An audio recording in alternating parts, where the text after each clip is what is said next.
thing, we did not start with the idea of Beatoven. We just started with the idea that okay, we are two individuals, we want to build a music tech. We'll just figure out a very good problem to solve. Let's see how it goes. So that's basically how it started.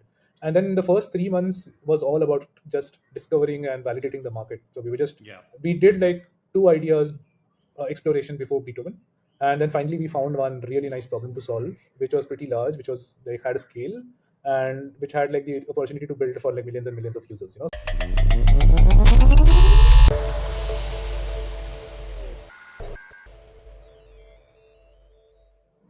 Hey Mansoor, thank you so much for doing this with us. It's my pleasure to be here. I think the first thing that you mentioned here was you're doing this completely from Goa, so that's kind of cool. How's that experience been? Is your entire team in Goa as of now? Or you're working from Goa and the team is kind of remote. Yeah, so we have always been a remote startup from day one.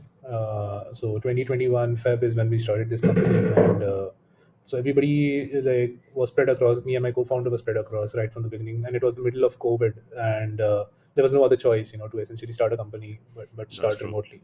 And fortunately or unfortunately, I don't know, but that it ended up being the culture. We never felt like going back to an office, and because we were getting a lot of things done online and pretty efficiently actually. So it just then the team just kept expanding over a period of time. It also helped us hire remotely.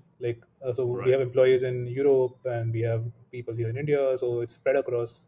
But yeah, remote is kind of pretty good for a company like us. Yeah. That's good to hear. Especially in tech, I think like the remote thing just ends up working.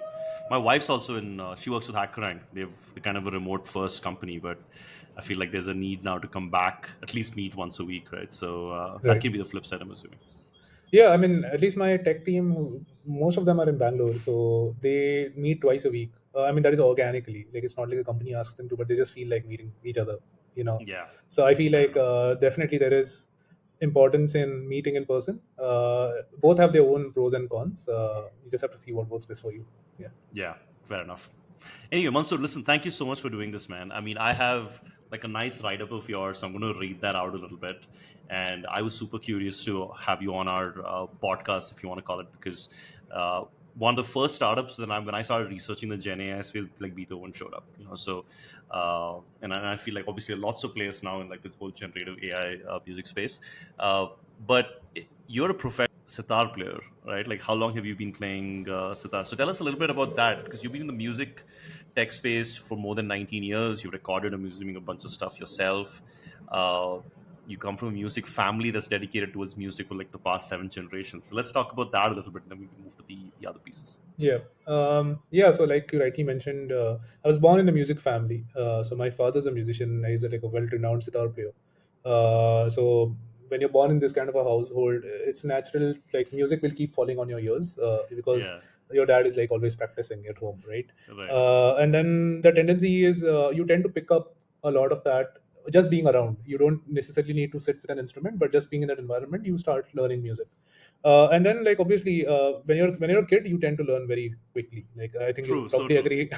Yeah, And so at that age you don't even question things, right? Like you just take it as it is. And but then eventually it got to a point where my father started formally training me. So at the age of 7 I started my formal training in music, specifically vocal music. So I was in okay. Hindustani classical music. So 3 years I learned vocal, and then from that I switched to the sitar because that's like my family instrument. In fact, Hmm. that's an instrument that's been shaped in my family, so to say. So it's been over a period of time. We've done research on the style of playing, the way how the instrument is designed, and all of those stuff. So a lot of engineering mind in the family, Nice. but more on the music side of things. So basically everybody is into music. I was like in engineering. So I had a love for math. I had a love for music. It just made sense for me to find a space that lies at the intersection of two. And yeah, I've been trying to navigate that since 2014, and here we are with now Beatoven AI. Yeah. Nice. I feel like there's a lot of abstraction that kicks in with music, chess, and math. Right? I feel like people usually who are like very good in music, because I feel like there's some complexity, there's some patterns that kick in that kind of translate into math. Do you see that as well? Yes, actually, music is has an element of rhythm, right? And rhythm is actually math. Like if you can kind of, if you're good at rhythm, you can get music really well. And Indian classical music is way too complicated when it comes to Hmm. rhythms. Like we go into time signatures, we get into like complexities of like how can you play with time, Mm. and that is super interesting, and you have to do that real time while you're practicing and you're playing an instrument, right? So your mind is super engaged, you're super focused, and I think it kind of has translations going into when you're doing pure mathematics or you're playing chess, so definitely there is something there. Yeah, because I remember two of my friends. They both played the violin, and then two of my other friends played the flute. They're all great at math. They all did engineering and psychiatry. So I get it. So, anyways, that's cool. And then you said then you went to Georgia Tech to do something related to music. Yes, so I had actually gone for my MS there, for my MS in music technology in 2018. So there's a field called music technology. I don't know if for the viewers' knowledge, Yeah. it's basically a field that lies at the intersection of tech and music, and it's the kind of work companies like Spotify would do. Hmm. Like how do we understand music signals? How do we understand music at a very signal processing level, at a very fundamental level, at a mathematical level. So yeah, so this field teaches you everything around that, and then it is like a multidisciplinary or interdisciplinary field, which lies at the intersection of computer science, artificial intelligence, robotics, music. So there are different labs doing different interesting things. You are, as a student, feel free to pick a lab of your choice. I was in this Hmm. field called music information retrieval, where you analyze music signals and make sense out of it. So more around classification, more around recommendation systems, all of that kind of stuff. Interesting. Yeah, so I was working on that, but yeah, I did not complete my master's. I'm a dropout. I came back to India, primarily for like reasons like which I can probably share with you. It was primarily because I did not envision myself working in a big tech company, and that was the obvious route that was going to happen to me in 5 years after my MS. So it just made sense for me to probably get involved in the startup ecosystem in India, because Hmm. when I was there, I was kind of feeling missing out, seeing what's going on back home. Yeah. Yeah, I mean, it's funny whenever I talk to folks in the US, they're always like, "Oh my god, the startup scene is exploding. There's massive FOMO." But bold, dude. I mean, Mansoor, that's super bold of you uh, to kind of move back to India halfway through. So I mean, that's cool. But But at the same time, what I would like to say is, even the short time I spent there at Georgia Tech, it was so fascinating because the people around me were like extremely smart. And when you're in that kind of an environment, naturally, you will always feel the dumb person in the room, and you will always want always. to be learning, and you'll be always hungry, So the amount of knowledge I gained there in just like spending a short amount of time was incredible. I could get all those skills back to India and then apply it in my work, whatever I was doing. Awesome. So was that when like the whole Beethoven, like when did the idea kind of start like playing around in your head to finally launch in 2021? Yeah, so basically, Beethoven is not something that we started. Okay, this is an idea that we want to work on. The first step when I came back to India was I wanted to first get involved into the ecosystem. I did not want to start a company immediately. So the best way to do that is to work at early stage startups. So my first stint when I came back, I was working in a sound tech company called Tone Tag. We were doing fintech and audio tech combination basically. So it was like a deep tech research company. So it Oh, was yeah. perfect, yeah, very rare, and I was fortunate I got that role, because that's where I kind of applied all my hands-on knowledge in machine learning on audio, and I understood like how the audio modality entirely works, and from there, I then went for my next attempt is at a growth stage startup. So I did early stage, then all let's see growth stage. I was hired by the startup called Great Learning. They brought me as like a senior data scientist, product manager role, where they gave me an artificial intelligence machine learning product, like to build a course, and the course has to do really well in terms of revenues and all of that, like a typical role, like on product management side of things. Mm-hmm. But also very hands-on. I had to build notebooks, I had to build hackathons, I was coding for them, like a lot of stuff. So it was pretty exciting, very good culture, very good company, and then eventually they got acquired for $600 million. So Byju's bought Oh, them, really? Oh, and wow. yeah, so that was an incredible experience to work under a great founder, great team, and also a company that saw an exit, like which basically most people want to see, right? Yeah. So when you kind of see like the entire life cycle, then, like I saw the early stage, I saw late stage, I saw an exit. I just now realized that okay, like it's a good time to start a company of mine. So I joined Entrepreneur First in Bangalore. I mean, interestingly, they reached out to me. Fortunately, it was like a cold DM from their side. I did not know what it is all about, but when I read further about it, I really found the concept very, very intriguing. Yeah. Like the fact that they invest in people and not in startups, that was something very rare. With So a I decided. background in deep tech also. Like you seem Exactly. to have that. Yeah. Exactly. So I decided to join them. I joined their fifth cohort in Bangalore. At the same time, I knew that it would be very hard for me to find a co-founder who would be equally passionate to build in music tech. Hmm. So I started like scouting in my network, and fortunately, I landed up on my co-founder Siddharth through like some introductions from various folks who got me in touch with him. So he was also one of those rare cases who actually went abroad, did his masters, then came back to India. So that combination is very hard to find always, and usually with True. fields like these, right, like music tech and all, there are no courses in India. You have to go abroad. Yeah. But most people don't come back. They tend to work with Amazon, they tend to work with Spotify, all these kind of companies. So luckily, Sid was back here in India, and I found him fortunately, and then I reached out to him on LinkedIn. We had a conversation. We kind of hit it off. I think we did not start with the idea of Beatoven. We just started with the Okay. idea that okay, we are two individuals. We want to build a music tech. We'll just figure out a very good problem to solve. Let's see how it goes. So that's basically how it started. And then the first 3 months was all about just discovering and validating the market. So Yeah. we did like two ideas exploration before Beethoven, and then finally we found one really nice problem to solve, which was pretty large, which was like had a scale, and which had like the opportunity to build for like millions and millions of users. So that was basically the genesis of Beethoven. Yeah. And Sid comes from a tech background.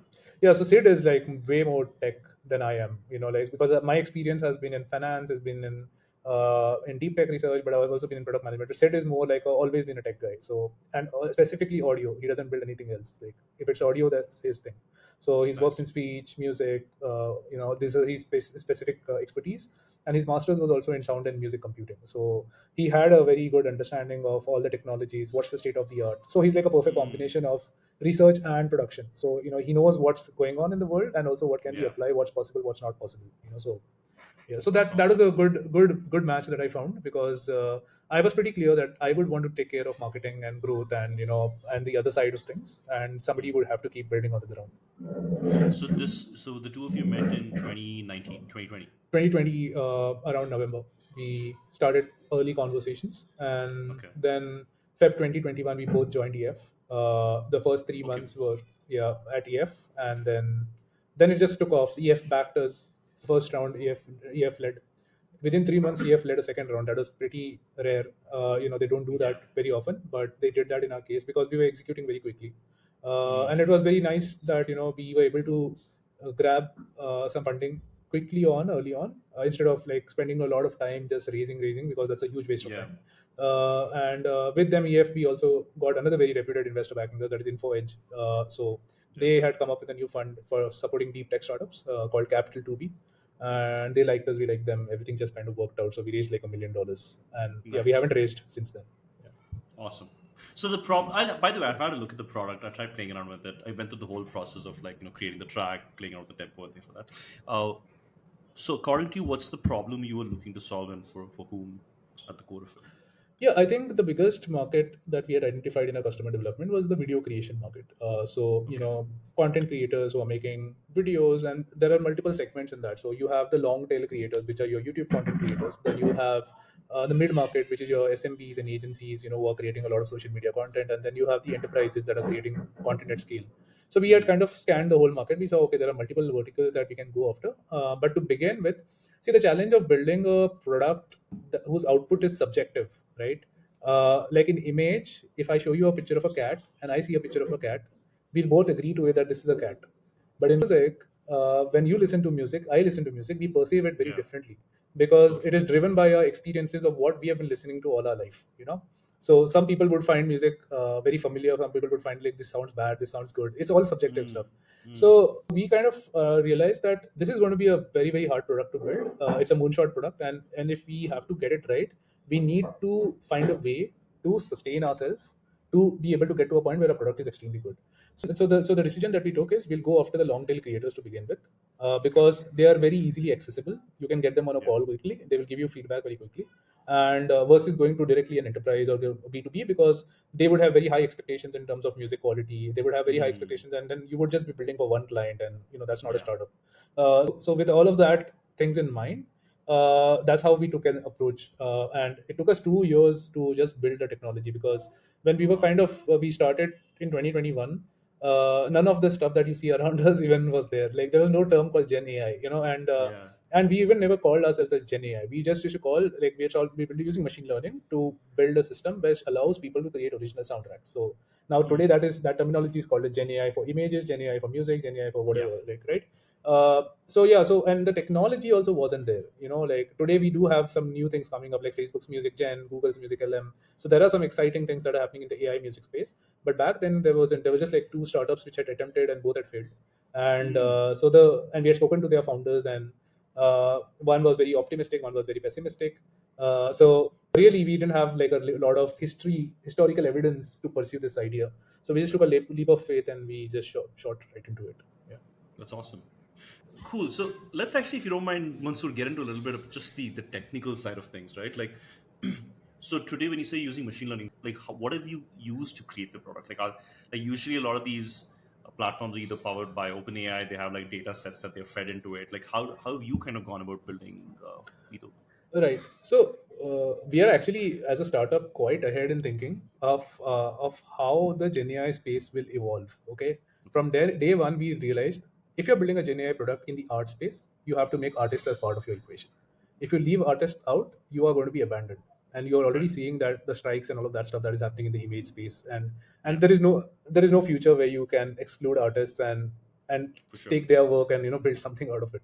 So our thinking was, how do we build a model where artists don't feel like we are competing with them, but at the same time they are contributing to the system, and we are getting the data set and we are being able to build models to make music for it. So we built a whole supply side to begin with. So a supply driven business, where we essentially approached a lot of different independent artists, and we asked them, hey, you know what, we are making this product, we would like you to contribute to it, and we will give you like a fixed payment for it, and we will do like a full buyout from you guys. So we started sourcing So data. when you say payment, like you buy out their Yeah, we do like a buyout, complete buyout of their copyrights the and their, repository. Okay. yes, their repository. So we started doing like these buyout deals. We did like with 250 artists, and in the process we sourced close to 85,000 samples. And Interesting. this is something that we built completely entirely from ground up. So that's our IP, that's our data set. And music is very hard to find high quality data sets, because music is one of those spaces which is controlled by very few companies like Universal, Sony, and Warner. They control 70% of the Hmm. music catalogs in the world. So this was the route that made sense to us. Okay, we have to go solo, we have to go independent on our own. So that's the first part, that's the data set part of it. So we built it by ourselves from the ground up. Now the second is, what do we do with this data, right? Like, do we now start generating synthetic music, or do we probably use these samples and make new music out of it? So our approach Hmm. was, we don't need to do synthetic yet. We could probably just use the samples and build systems that can compose music using existing samples. So Interesting. that was the phase two of it, where we built the technology. So that is completely our IP. So that is a new tech that we built, where you take different samples, you combine them and make new pieces of music. And our research and everything is kind of in that direction of building models and building machine learning systems that can make calculated decisions of deciding, okay, like this piano goes well with this drum, this goes with this, like that entire Hmm. combination is something that we kind of built everything from the ground up. So yeah, so that's based on the technology. So there is artist on the supply, there is machine learning on the technology, and then there is the user interface product for the end users who are creating content on the platform. Yeah. Very interesting. And Mansoor, now obviously what's happened is like, I mean, today if I said music AI Gen AI, like we have a marketplace, there are like at least 20 tools that are in the generative like stock music space, right? And Right. I'm sure Shutterstock, imagery. I did some work with Shutterstock, and they bought a few audio stock companies as well, and they're all kind of operating in a similar space.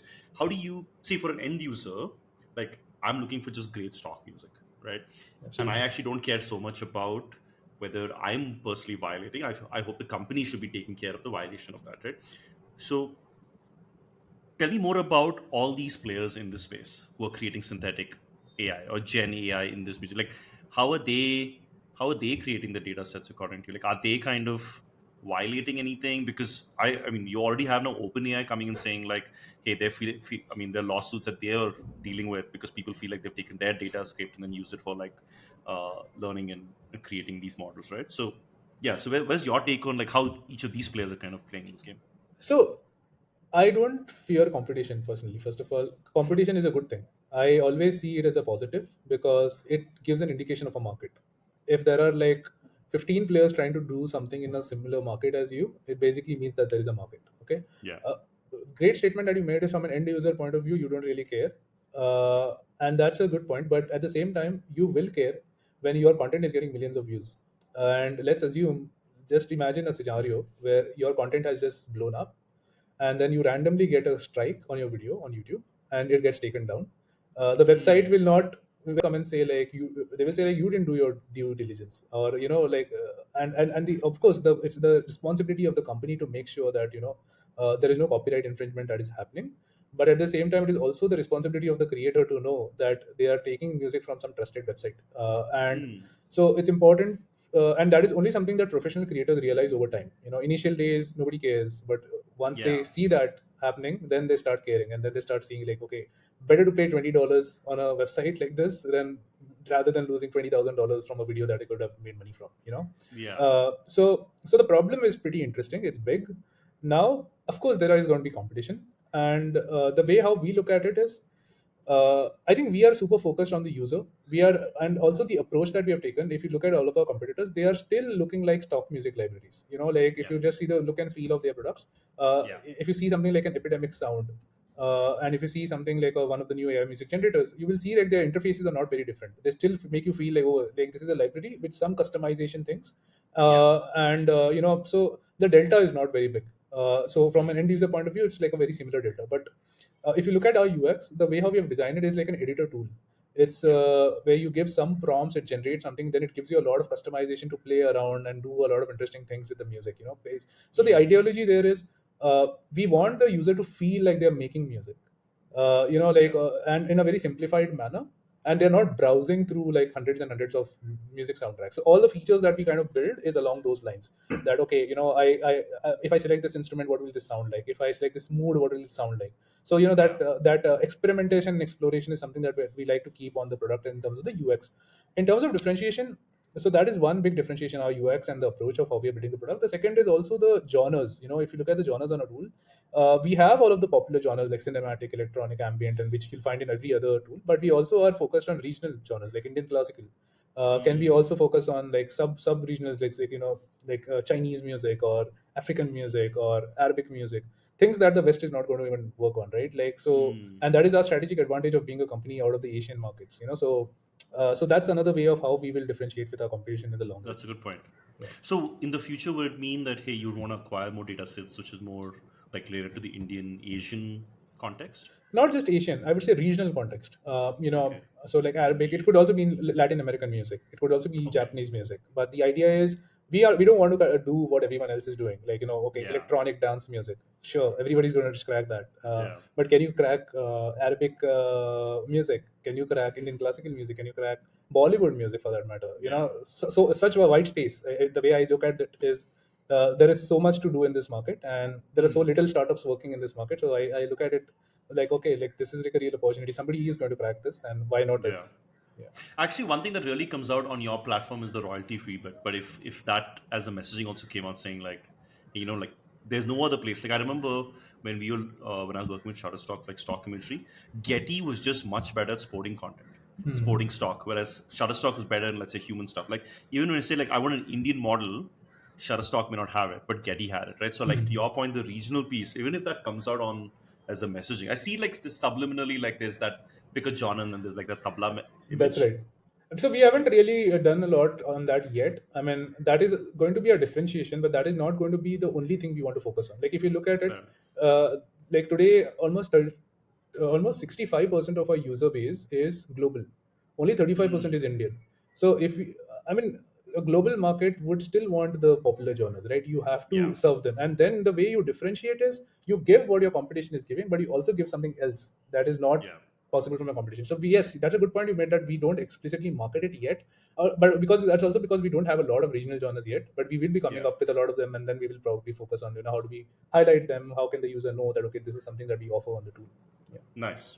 So, Mansoor, are you seeing certain creators like gravitating towards it? Like, are there creators which are primarily like who play music itself and end up using it versus, let's say, like I create educational content on YouTube and then I end up using a royalty free? Like, are you seeing sub segmentation? Yeah, there is segmentation. There are different kinds. So biggest use case is still video, and which is pretty, I would say, intuitive, because video creation is a very big market. Hmm. And in video creation, you have different kinds of customers that we have. So we have agencies, we have smaller YouTube content creators, we have freelancers, but we also have like some of those people who create those lo-fi ambient listening playlists. So they'll generate music on Beatoven, then they put it on YouTube, and and they want to create those background scores. And so we have those active Mm, music makers as well, and we also have those passive music makers. So we have a combination of both. But I would say passive music maker is a much bigger market in audience. comparison to active music maker. Yeah. Okay, fair enough. Fair enough. Nice. Yeah, the other thing I was actually quite excited about on your website is the APIs that you have Right. as a section, right? So, if you had to talk about, let's say, I'm a content creator, like I'm using a set of tools, how does your product kind of integrate in the flow? Right. Actually, yeah. I mean, if you had to elaborate on how would that look? Yeah, so the API is something that we built for businesses who want Beethoven as a feature. So think of it like you have a video creation tool, and instead of taking the user out of their Yeah.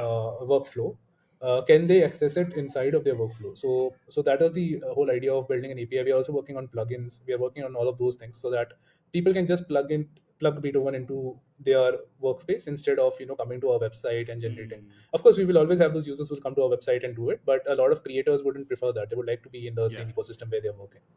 So, what do you connect with as of today in So, terms of tools? so in terms of API, there are like we just brought it out like last month, and now what we're kind of doing is Okay. we are having all of these conversations. So API is a B2B business; it takes a lot of time to convert. Like Yeah. like they will do their testing, we will do our testing, we will see how we will integrate. So there are some early conversations that are going on. One, we did a marketplace collaboration already with Unity, so we are already on Unity's gaming engine. You can find us there. Nice. So all Unity game developers can access Beethoven's technology and generate music for their games. Hmm. So that is something that we already did, and we have like an affiliate rev share model with them.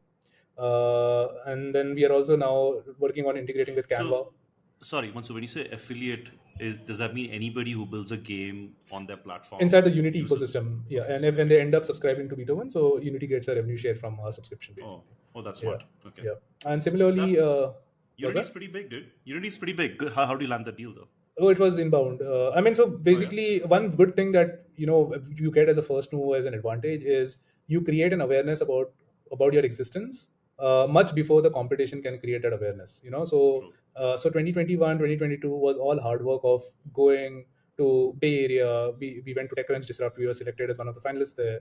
So Nice. we so the ecosystem in the Bay Area. It's not just that Beethoven is got like people know about Beethoven here in India, but it's people in the Bay Area also know about Beethoven. So what happens is like let's say Unity is trying to come up with something, so they would probably contact some funds there, so the funds would know, okay, Beethoven is a company that's working in the space, they would introduce us to Hmm. them. So it's all this, a lot of this is compounding that happens over time. So Yeah. you have to put in the efforts in the first 2 years, and then the third years you start seeing the fruits kind of coming to you. So true. I remember like even when Rephrase came out, like similar to you guys, like I feel like in 2021, like if Beta was the only startup, everyone's talking about it, right? And then now if you launch what you launched today in 2023, they're like I think like 15 players who are trying to figure out, oh, what's the differentiator?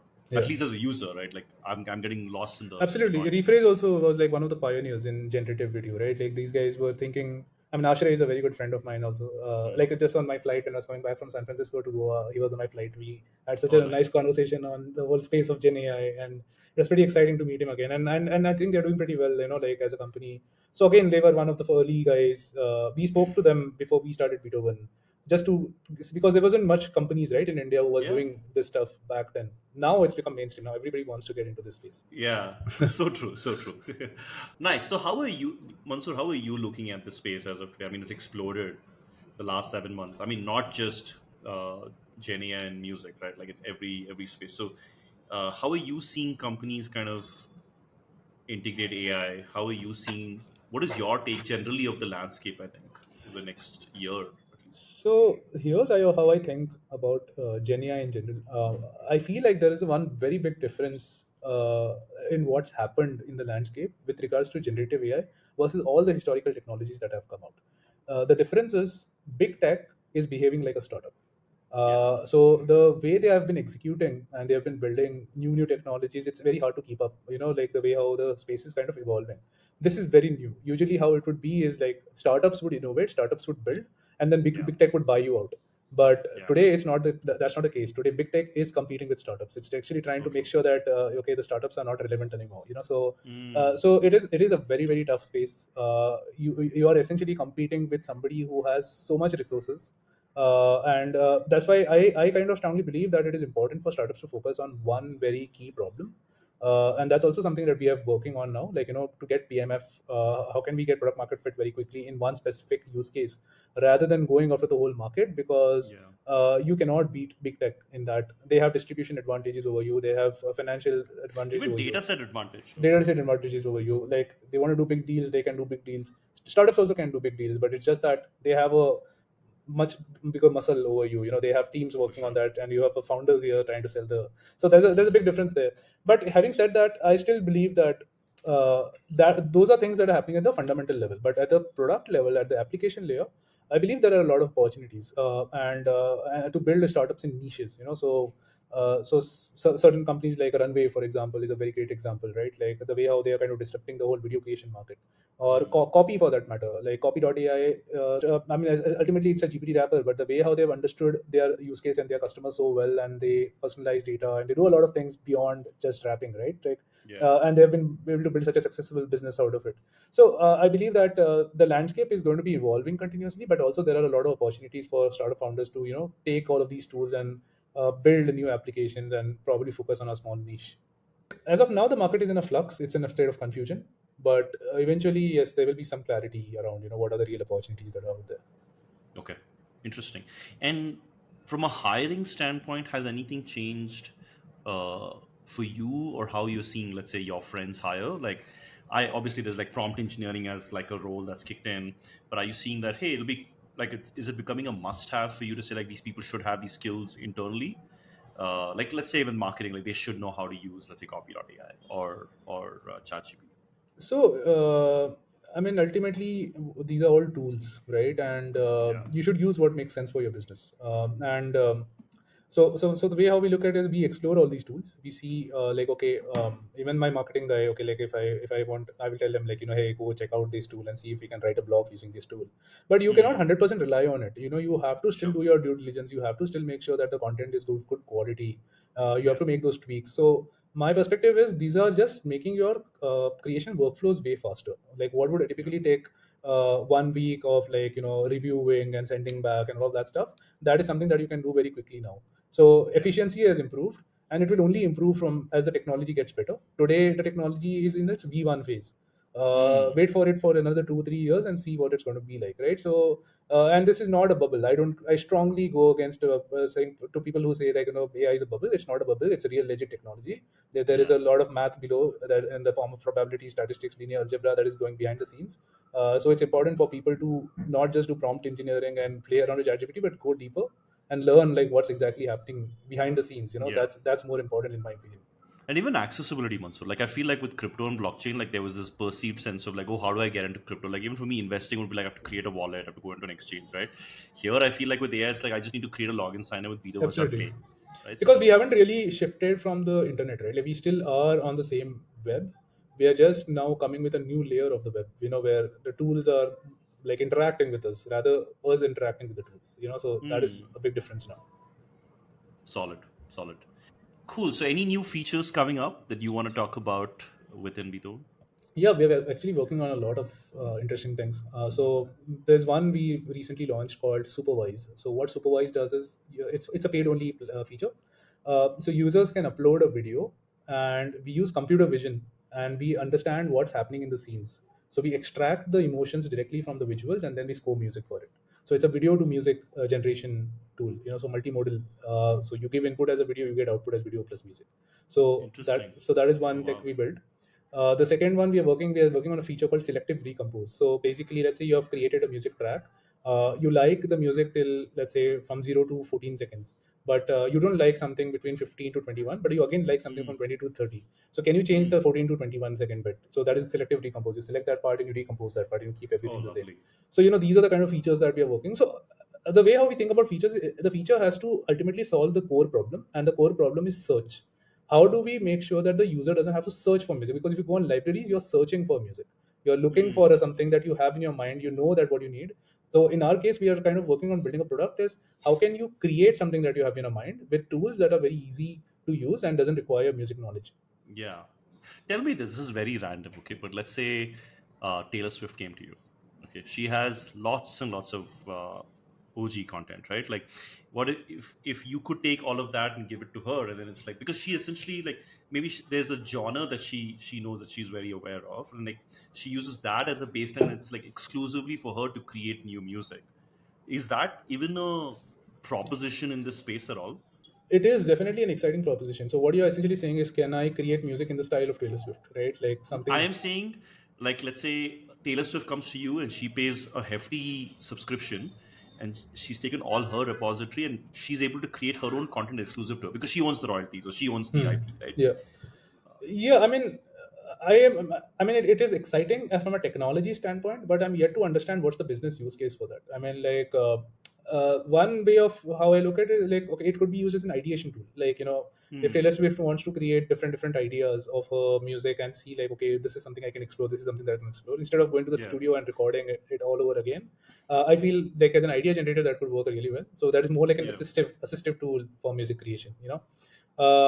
But I don't think an artist would solely rely on a tool like that to to release music to the world. They would still Sure. want to put in their own flavor, their own creativity, because there's a lot that goes on in the studio. I mean, I've been in the studio all my life, and I know, like, what kind of conversations, what kind of ideation, the interactions between you and the studio engineer. Like, there is so much of back and forth that happens, and that is very human. I don't think Hmm. a And technology you want can. that process also. Exactly. So people love doing that process. People love that creativity bit, and I don't think that is going to go away anytime soon. Fair enough. Fair enough. Awesome, man. So this was great. Thank you so much for all your input. Yeah, I mean, this looks good. Thank you for this.